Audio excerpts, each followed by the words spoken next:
Um, this is Tanisha Wards with Infinity Wellness Center. Hey, there she is. Hi. Hello. I did it. Yay. I was a little worried.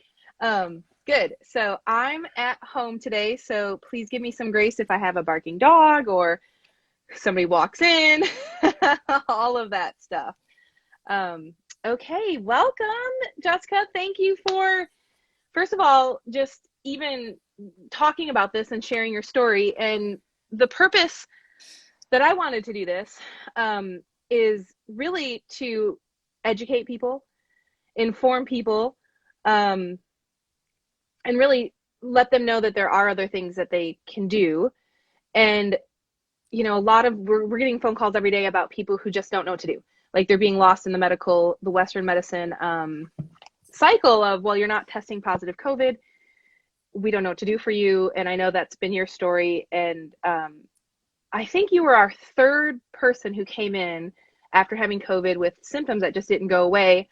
But the reason why we asked you to do this is, A, you've been sharing your journey on social media and it's already helped so many people seek help. But B, you've just been so proactive in your care. So thank you again for offering to share more.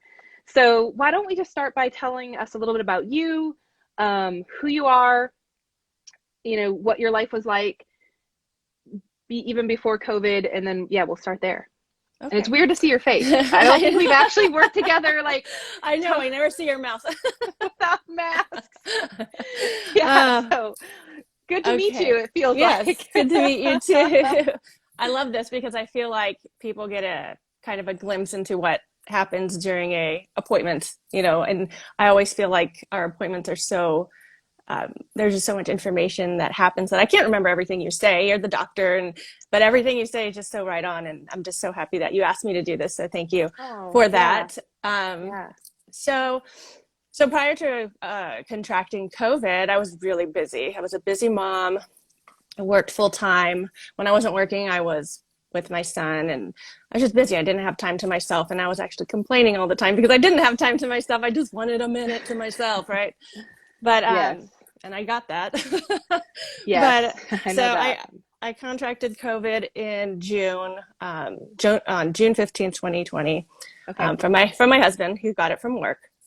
Okay. And like a lot of people, after the 2 week mark when I was supposed to have healed, I didn't. And it was just a confusing journey from there. The most help I got at that point was through support groups, um, other long haulers. I finally figured out that there were other people like me through. And Exactly. then it's affected the brain, and which we know COVID is a culprit for. Yeah. And so I Googled MECFS doctor nearby, and your name came up. And then I talked to a friend of mine who on the same day who was seeing you, and she mentioned your name, and I was like, I just Googled that person. And like, it's so crazy. I took it as a sign. I'm I trust my instincts a lot, and I'm intuitive about my body, and I just really felt like it was the right thing to do. So I made an appointment and I had my consultation. And the cool thing about it was, even just in the 10-minute consultation with you, over the phone, you asked me the right questions more than any other Oh. doctor had asked. So just being able to tell you, like, it's affecting every system of my body, and the fatigue, and you kind of understanding everything that I was saying was huge. It was Mm-hmm. I felt understood, I felt validated, and that was just the 10-minute phone consultation. And then from there, the intake form, I think it took me about 45 minutes to fill that out. You wanted to know about my teeth. Like, you wanted to know everything. Like, I wanted to tell you so much. And then you even wanted to know more. And that was just, I hadn't heard of it, in my entire journey. I mean, I was only 2 months in by that time, but I hadn't heard of anybody wanting to know more about me. I was always going after the doctor saying, listen to me, listen to me. And you were like, tell me, tell me. So it was great. It was really great. And then the first appointment, of course, was almost, I think it was an hour almost. And that was also validating and refreshing, just to have somebody listen to me. Yeah. So yeah. Yeah. It's frustrating that those things aren't common. Like that's frustrating that you have to get them to listen. Let me ask you this. Would you say that you've had any medical issues before getting COVID? Would you say that you were pretty healthy? And I'm asking this because, the big mystery out there is, why are healthy people being affected by this versus just maybe immune compromised? I really have to reach when I think about my health because I loved going to the gym. I love working out. I love yoga and running. And so I didn't consider myself an unhealthy person at all. Yeah. I was able to, hold a full-time job and care for my son who was 2 and, 2-year-olds. Yeah. And I was doing just fine. And I mean, if I had to really reach, I think my only issues were I was starting to feel a little bit run down from all that I was doing. And then I kind of attributed it to maybe the pregnancy and hormone imbalances, but it wasn't really like crushing fatigue or anything like that. I was just tired. Yeah. So that was something. And I also was allergic to cheese or not allergic. I've learned the difference now between allergies and intolerances. So it wasn't an allergy. It was my stomach couldn't handle eating certain cheeses. And I didn't really understand that, but that was really it as far as my health. Yeah, I would agree. I would agree. I looked over your chart yesterday and a little bit today. I would agree. I would have said, yeah, you're a healthy person, right? You didn't have any, these risk factors that they talk about with COVID, right? You weren't diabetic. You didn't have any autoimmune issues.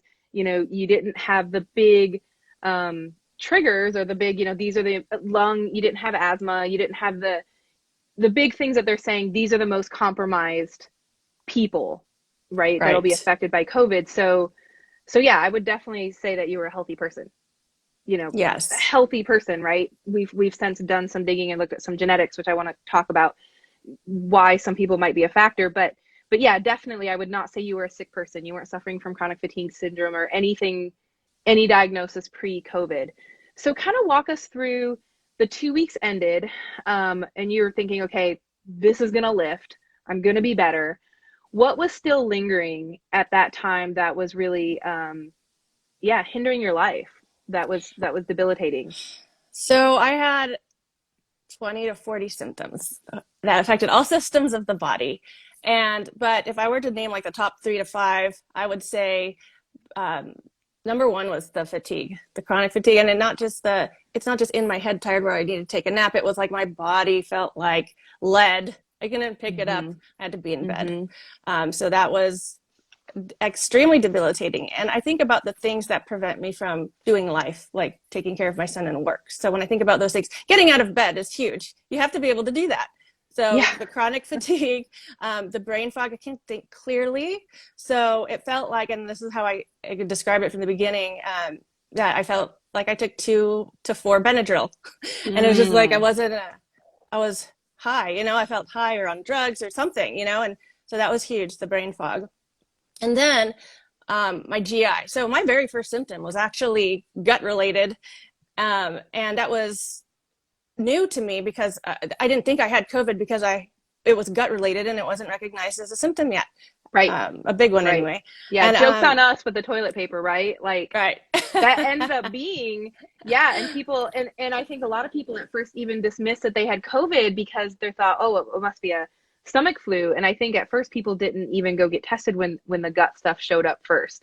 Exactly. Yeah, you're absolutely right. That's the thing.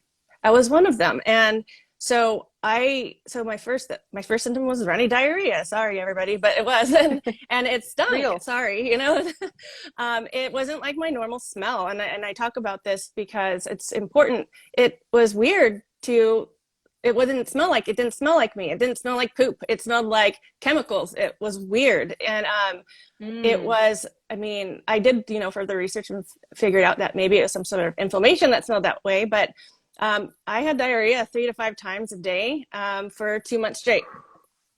Yeah. It was really bad. If you didn't have chronic fatigue before, you're going to get it because you can't absorb nutrients at that point, right? So you're going to start having other major symptoms if you're having those kind of prolonged gut issues, for sure.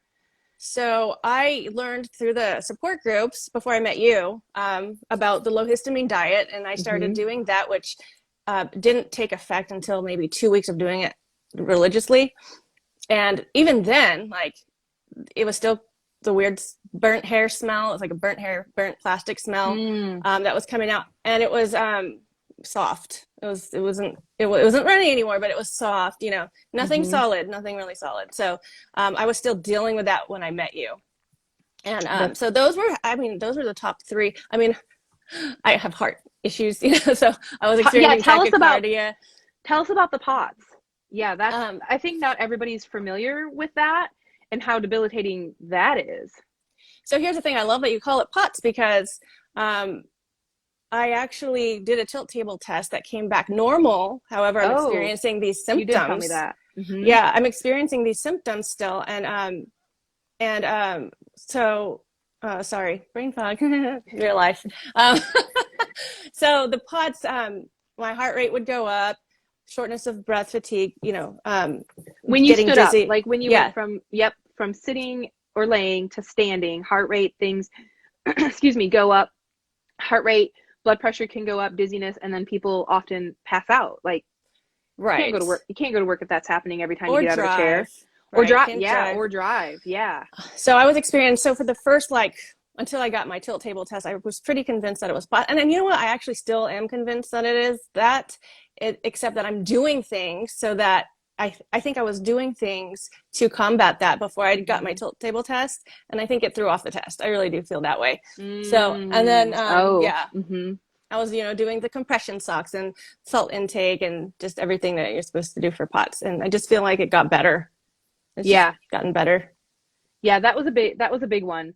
Um, I think I have a list so though, like you have. I don't know if you have it in front of you, but I had a spreadsheet where I list all of my symptoms, and every time I go into the office, I rate how bad it is, and all of them they were like 9 and 10, really bad when I first started yeah, going in, and now they're all like zeros to fours, like hardly anything. yes, I do have it. I mean, if you want me to share, I'm certainly, Yes, no, you can yeah, share anything, everything. yeah.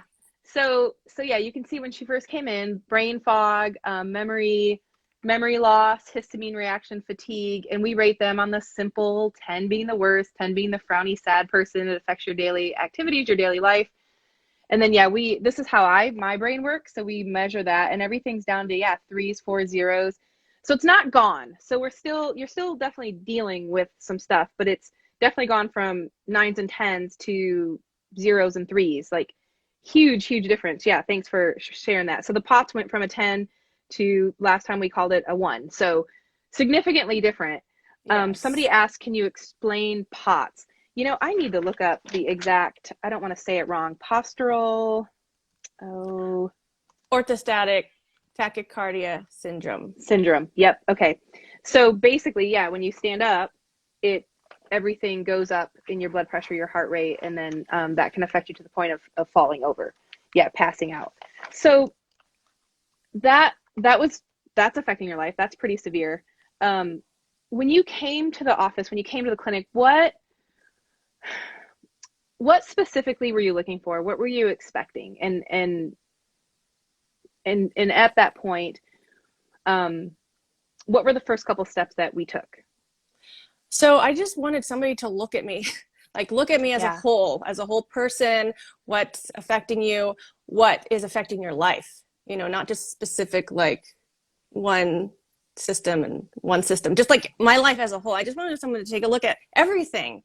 And also, I was getting all of these recommendations for supplements online. I was Yeah. taking all of them. I Yeah. wanted to take all of them because I wanted to get better, right? So I didn't know really what to do, and I did as much research as my brain fog could possibly allow me to, but I needed help in that area. I didn't know, like my doctor didn't even care about the over the counter stuff. He just wanted to hear about the prescribed medication. So I had nobody to Yeah. talk to about my supplements, and so that was one huge thing is I needed to get that straight. What do I take? What do I need to take? What should I leave out? What should I take? And you Yeah. helped me with that. I brought a bag of medication in, and she went through every single one of them and looked at each one and decided which one I should take and when, and looked at my blood work first. Yeah, I'll let you explain all that. But Yeah. I was going to so say at that that was one point, we thing. had your genetics and your blood work. And I think it's worth saying, genetics can tell us why something's out of balance, but the blood work tells us in real time. Blood work, sometimes we do hormones, sometimes we do urine with brain chemicals, but that will tell us in real time what's out of balance. but the genetics can tell us why. And I do want to dig into genetics because I've dove into this and have learned a lot more about genetics and post-COVID and COVID in general. But I did want to address one thing. I heard this recently, and I I can see this. They've said, a mentor of mine said, the more specialized the doctor gets, the dumber they get. And it sounds horrible, but like the more they're looking at just one tiny area of your body, like the more specialist they become, like they forget everything else. So I love that you said you wanted somebody to just look at you wholly, because yeah, you had to see a cardiac person.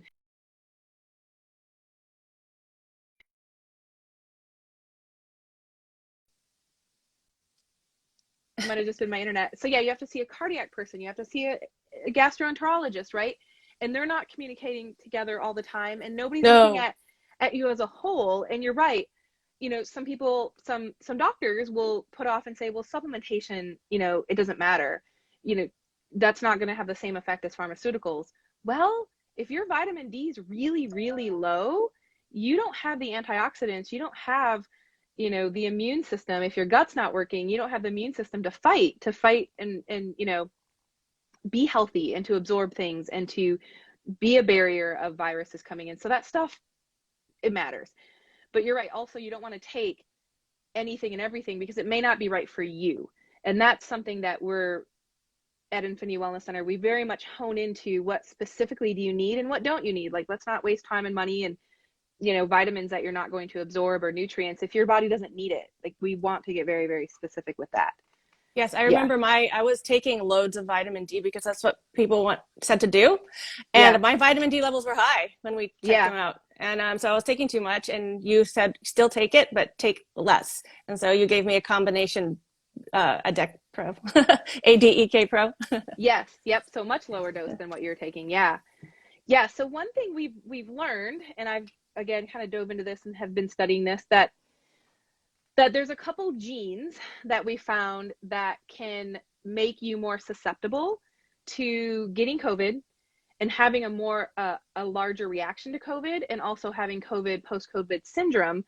And that's one of the first things we ran, was your genetics. And some of those are what we call inflammatory genes, or we call them even the on and off switches.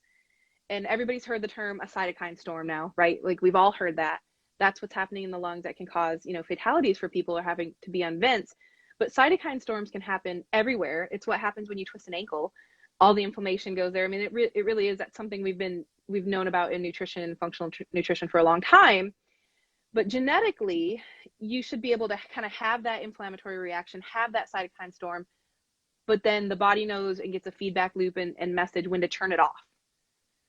And that keeps you from getting spun into like a long-term, issue of chronic inflammation, or even autoimmunity can happen from these off genes not turning off so well. So a couple things we found is a correlation with Epstein-Barr virus churning these genes on. And then you get hit with something like COVID and they can't turn off. The off switches are also being bogged down with Epstein-Barr virus. So I think that's worth noting. You mentioned you started to feel a little run down, and I get it. I have a 6-year-old mom working, the whole thing just started to feel a little run down. I wonder, because we've since tested and did find Epstein-Barr virus, was it starting then? You were still a healthy, functioning person, successful career mom, but were you starting to, have an underlying condition that wasn't debilitating? Maybe.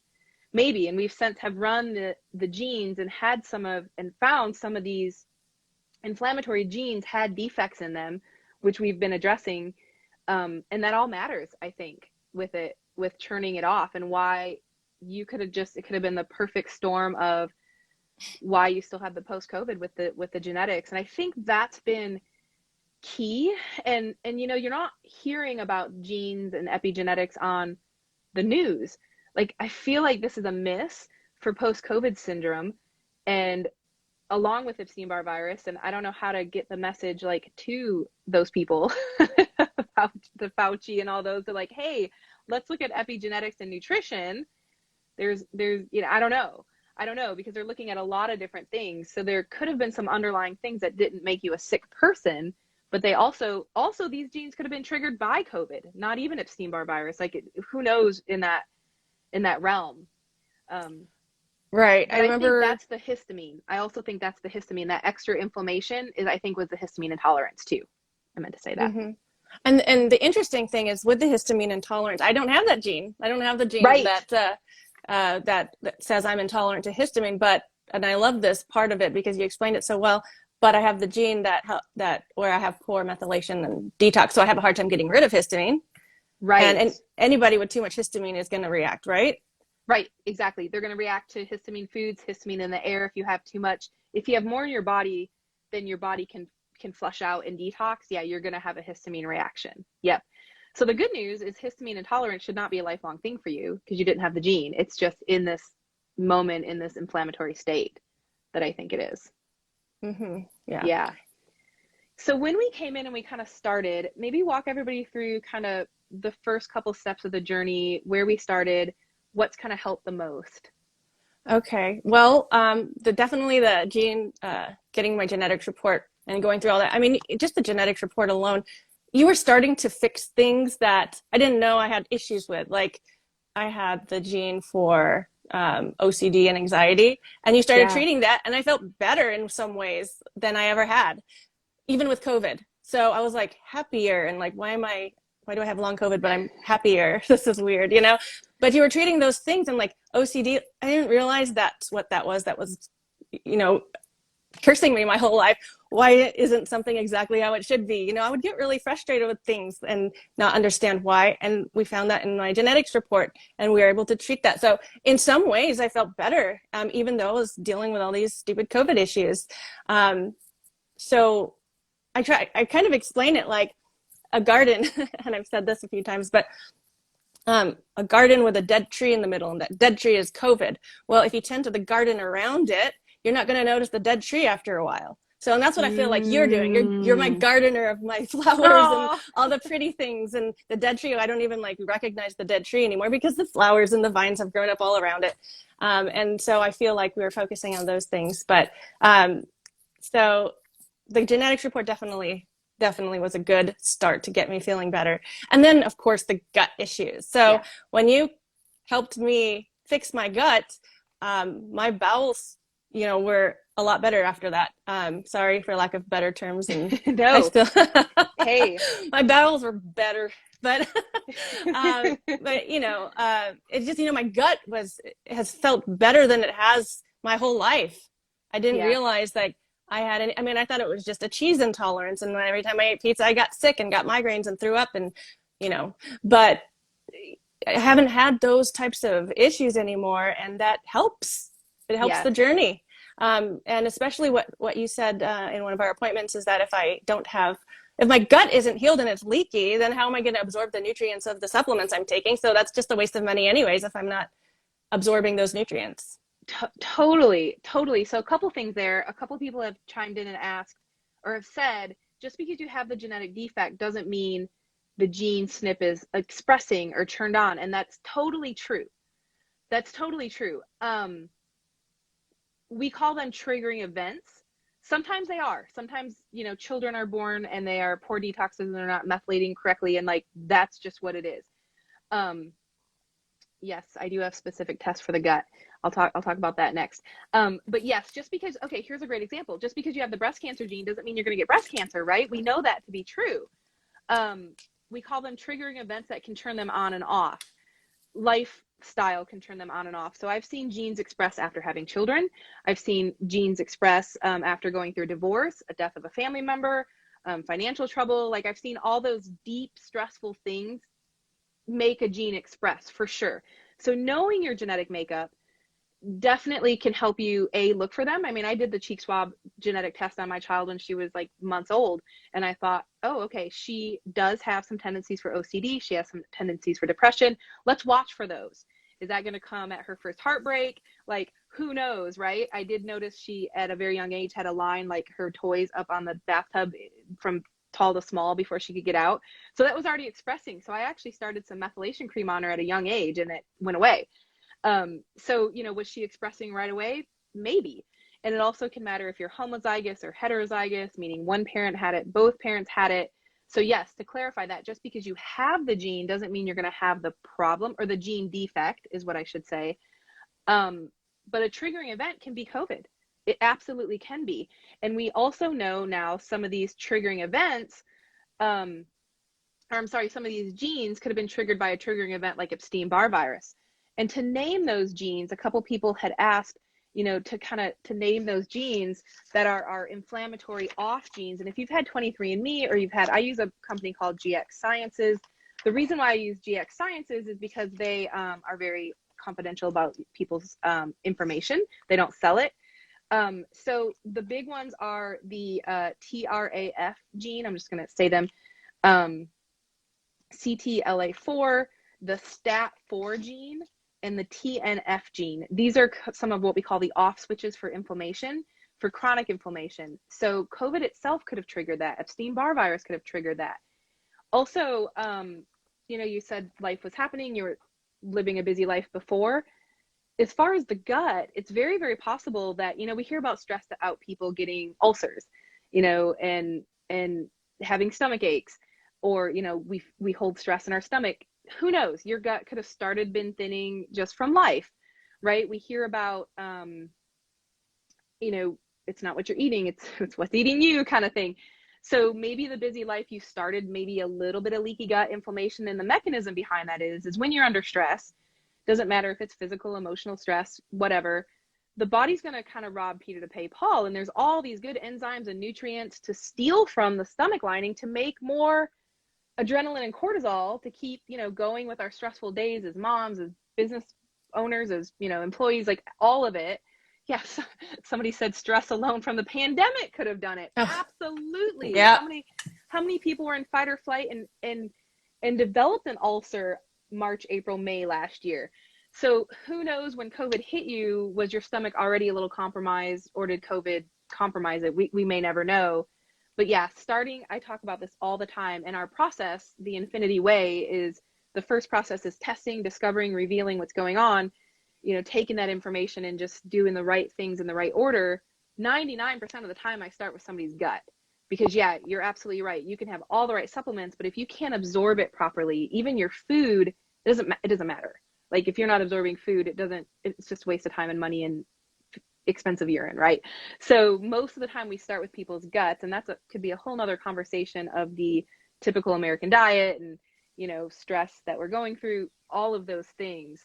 So yeah, hard to say what came first there, the chicken or the egg. But I think the point I want to make is there were some underlying stuff, but it wasn't debilitating or affecting your life until the COVID diagnosis came along, and then post-COVID. And that's what I think is the big takeaway that I want to educate people on, is there's probably some underlying stuff that can be fixed, that can put you in a healthier state to get this under control. Mm-hmm. Yes, definitely. So not debilitating, but underlying that we wouldn't even know. Right. Not the, like you were saying earlier, not the asthma and the diabetes, not those big things, but really small underlying things. So maybe I was borderline, leaky gut syndrome, or borderline stuff that I didn't know because it wasn't coming up, or I just wasn't failing in life because of it. Yeah, totally. You're right there, right? I mean, I had my daughter late in life. Like, that itself is a trauma, right? Those babies literally suck the life out of you. That's their job. They're like little parasites. So I know after my daughter, 2 years after, I was very compromised. Like, my body was still trying to recover 2 years later. So yeah, who knows that with everything else? I mean, that's, again, yes, so many factors with that. But what we're doing is just doing the right things and healing in the right order. So here's an example. You can't detox the liver until you've healed the gut.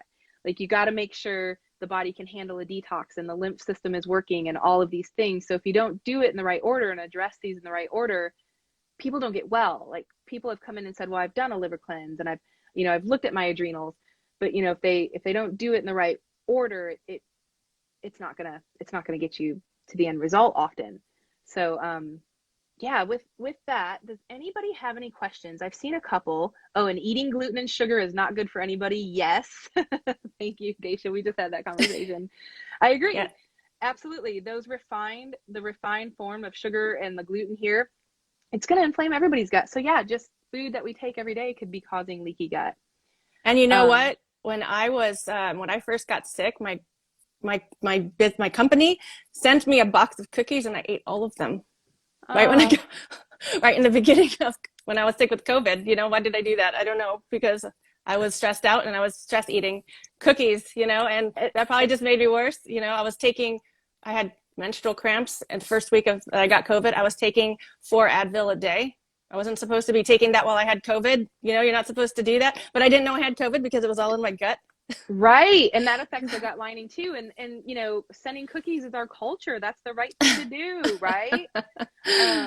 Someone asked, yeah, do we work with people out of state? Yes. Yep. Just austinholisticdr.com. We certainly can. Um, any other questions for either of us? Well, you have us. I think this has been a lot of information. A lot of people have said, yes, I have EBV. I wonder how many of us have, Epstein-Barr virus. I think it's a bigger, underlying epidemic. We just think we're tired, right? We just think we need one more glass of caffeine because life is stressful. I had an active EBV. Yep. Before catching COVID, I agree. Yeah, if there's any other questions, how does one access genetic testing? I'm in Canada working with a naturopath. I use a local, again, GX Sciences, local to Austin. I've actually trained under the MD who created the test. His name is Kendall Stewart. I mean, I think you could probably find a practitioner in Canada. If not, I mean, it's just a cheek swab, send you the kit, swab your cheek, you send it back in, and it tells us there's 5 parts to the test that I run: methylation, how well you detoxification, brain chemicals, how well you handle inflammation. And this is a big one for the histamine, for the COVID, for the, cytokine storms, for a lot of the post-COVID stuff. And then ATP and mitochondria, how well you make energy. And again, Jessica, I looked at your chart and looked at your genes and thought, you make great energy. It wasn't that at all. Yes. Your mitochondria 100% works, which is good. It's a double whammy when the person can't methylate, can't detox, and they can't make energy. Like, that's really a tough case. Yeah, once I think I told you this at the beginning, once we get you methylating, like, I think your energy is going to come back, and it has. Mm-hmm. Yeah. So Definitely. that's a good one. That's a big one. How do you churn the inflammatory genes off? Exactly what we're doing. The right thing in the right order, working backwards. Sometimes it's emotional stuff you need to work on. Sometimes it's physical, sometimes food, sometimes gut. I mean, like, all of it. Anti-inflammatory work, going on a low histamine diet, getting you methylating, even having the gene could be a non-issue. That's true if the gene has to be turned on. We talked about that. Do you create more histamine with gut issues? If you have a histamine issue, histamine foods can create gut symptoms. Yep. Yeah. Oh, talking about SIBO, that's a good one. SIBO is small intestinal bacterial overgrowth. So it's a bad bacteria in the gut lining. Oh, and somebody asked about stool. The way we test for that is a stool sample. Yes, if you have some bad gut bacteria, you got to clean that stuff out to heal your gut, like, for sure. Yeah, you gotta rebuild and kill. Okay, I don't know if there's any more questions. So let's talk about the treatment really fast. So the first thing we did was genetics and blood work. Let's just go like down the line. And then after that, we addressed, how do you do that again? Did we do thyroid? No. You did check my thyroid levels. Yep. Thyroid, hormones, and adrenals. Whole endocrine system. Yep. We kind of look at the whole endocrine system, because physical, emotional stress, like your adrenals, take a beating. Like, if you're going through something as severe as COVID. Yep. So and my cortisol was low. So adrenal fatigue. Mm-hmm. And again, we don't know what came first, chicken or the egg. Were you in adrenal fatigue because COVID's been so intense? Did you go into COVID already teetering on some adrenal fatigue because life is freaking stressful? And that's the one supplement I couldn't live without, is some adrenal support, right? Like, mm-hmm. I own the place. There's always a fire to put out, yeah. So, yep, adrenals was a big one, bringing those guys up to keep you upright. Those guys keep you upright. And then once my gut was healed, I think it took like 3 months or something with 3 containers. Then we went into, now we're doing, liver. I think is that the order that we went? Now we're doing liver. And then after that, we're going to look one more time at thyroid and make sure, or something. Yep, exactly. Okay. And with liver, I should say, so yeah, we did a whole lot of building you up before we break you down, we did gut repair, endocrine system. We look at things like underlying infections like candida. We look at pH balance, all those things. A word called autophagy is all over like fitness podcasts right now. Everybody's talking about autophagy. It's how well your bodies clean out their own cells, how well you detox. And that has a lot to do with the liver and methylation and inflammation. So essentially with the liver stuff we're working on now, it's a little bit of autophagy as well. We're just trying to get old junk out of the cells so they can work better. And that's a big part with inflammation as well. Yep, and then we're going to go back and see if the thyroid has maintained, has it healed? Because thyroid glands can heal. You don't have to be on a thyroid medication your whole life. That's good to know. Yeah, that's not the goal. What are the symptoms for histamine intolerance? Ooh, that's a good question. It's a little bit different for everybody. I've seen rashes. I've seen diarrhea, loose stools. I've seen full body. This is not even COVID related. I had a patient years ago, full body rashes every day. She was a teacher. She was in a stressful situation. She was doing a green smoothie every morning, spinach, strawberries, avocado, the yogurt, certain foods that are healthy foods can produce high histamine if you can't break down the histamine. Okay. So they can be histamine producing. It was as simple as taking her off the histamine foods and her hives went away, and her lips got like huge. So she came in almost completely head to toe covered in hives with like a total inflammation. I'm surprised her throat wasn't swelling up. So it can be, it's definitely an inflammatory response. It can be a little different for everybody. Jessica, how is the histamine reaction showing up for you? Brain fog, tachycardia, fatigue. It's like my COVID symptoms get stronger when I eat too much histamine. So there are actually lists online. You can Google like histamine symptoms. I like so there's a SIGI list. I don't know how to say it. Okay. I just read these things. I don't hear it. So it's SIGHI. If you look up that, SIGI. There's a list of foods you can eat, and they also have symptoms by the same website. It's on you can email me. You can send me a direct message and I'll send you the link if anybody's interested in that. The other thing I think worth noting is we live in Austin, Texas. It is, I just was told today, the allergy capital. I mean, maybe some other places claim that too, but I would not, we're definitely in the running if it's not factual. So even histamine in the air can trigger. So what I found, and I found this out with a previous employee who had the histamine gene, is if molds or pollens were high, she could not have a high histamine food. She'd have an attack. She'd have hives. She'd have swelling in her throat. It was severe.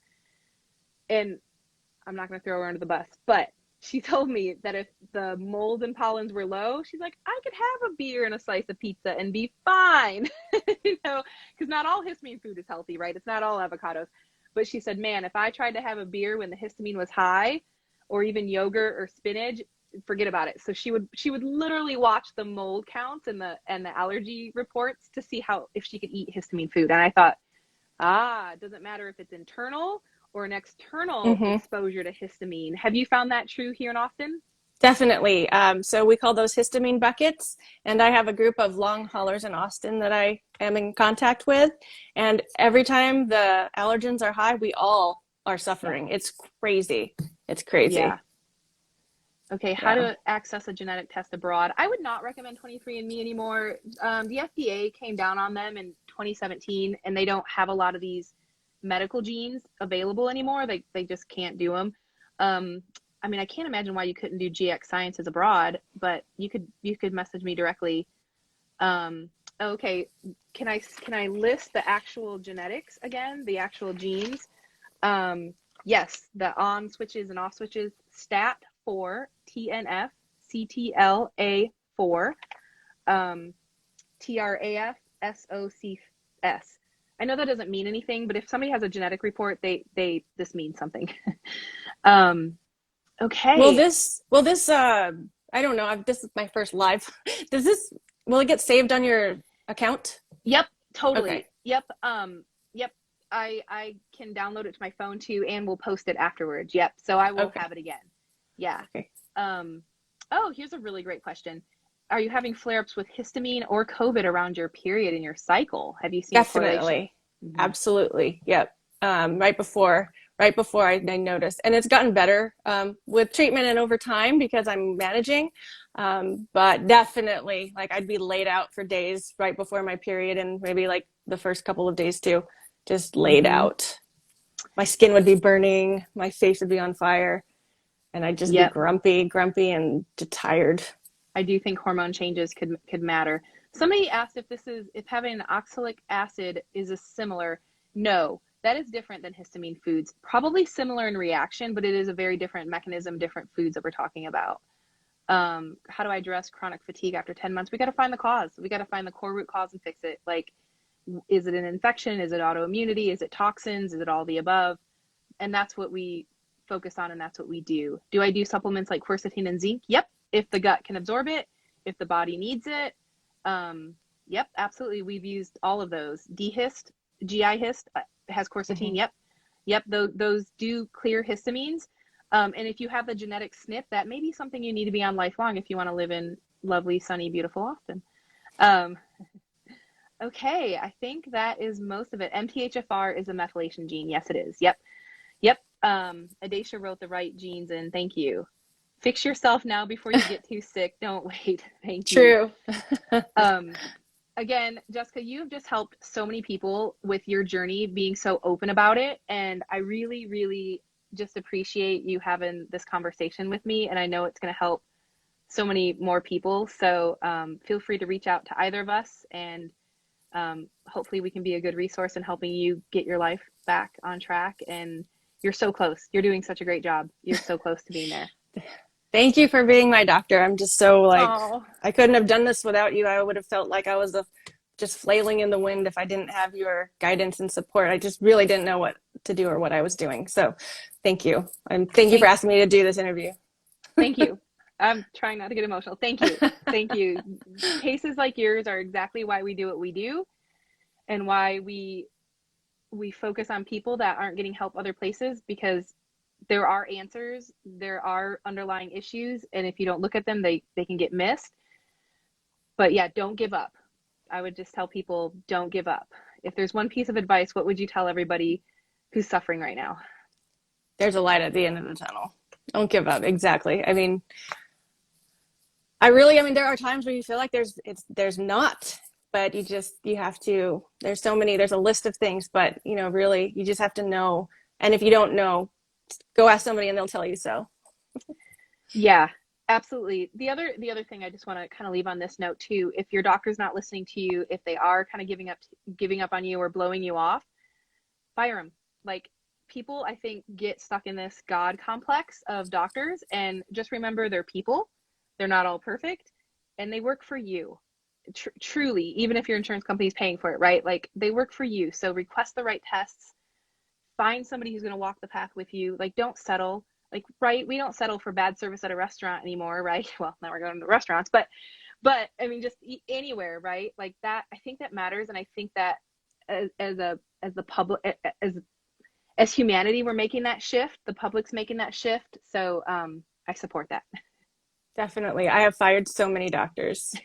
Yeah, because and listen to your gut. Like, in your gut if something's not right. Don't ever let anybody tell you you're fine when you're not. That is probably my biggest. Ooh, get fired up over that one. Yeah, good. All right. Thank you again so much for your time, and I really, really appreciate you sharing your story. And if people want to, how can they follow you? At my.longcovid.journey. Yes. And I think, can we reveal that your career was in marketing? Because when I found your Instagram page, I was like, wow, this journey documentation is so good. And then when we spoke about you being in marketing, I was like, that's why it's so good, because that was what you did. And so for people really struggling, like, the tips and just your story, I think, is not only inspiring but super educational. So I commend you for taking that on, because I know that's not easy, being on top of things and sharing your tests. But I know that you've already helped hundreds of people. I've heard people contact me because they saw you and get Wow. help, like overseas. Like, I can't take them on overseas. Like, that's very hard to do. and I've sent, they followed you, found me, I directed them like, hey, this is what you want to look for in a doctor, and people are healing because of your journey. My brain can't really like, I can't, it doesn't absorb that, but I just am sharing my journey, you know, and I'm happy that, I mean, my goal was just to really get my story out there to help even one person. And I just did what I just shared my story, and it's just so mind blowing Yep. to me that it's helped anybody. So I'm happy that, thank you for saying that. And I'm really so grateful for all the people I've met through this journey, even though it's a sucky one. And Yep. I'm just, thank you. Yep. I agree. It's not fair and it sucks, but you're coming out of it, and thank you again. All right. If anybody wants to reach out to us, feel free. And thank you again. Have a great day and happy Bye, anniversary. everybody. Oh, thank you. Happy belated anniversary. Thank you. Bye. Bye.